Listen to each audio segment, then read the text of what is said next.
Hey y'all, it's Shelly. We actually got a new motorhome recently, and we did not want to have to worry about the actual key to the door because, let's face it, one person is on one side of the campground while the other person with the key is on the other. So we wanted to get a keypad entry for the door. It was great because it did come with 2 key fobs, so you can share those.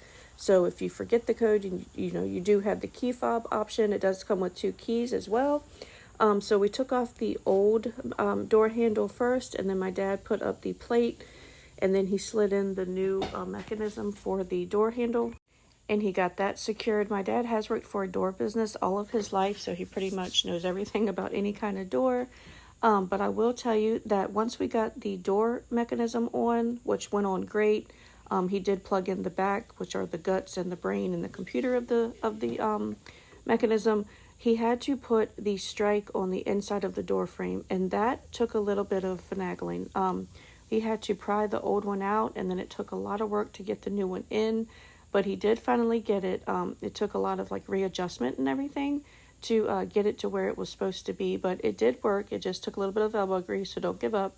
And then we reset the code, put in our new code, and it was good to go. So we would definitely recommend this.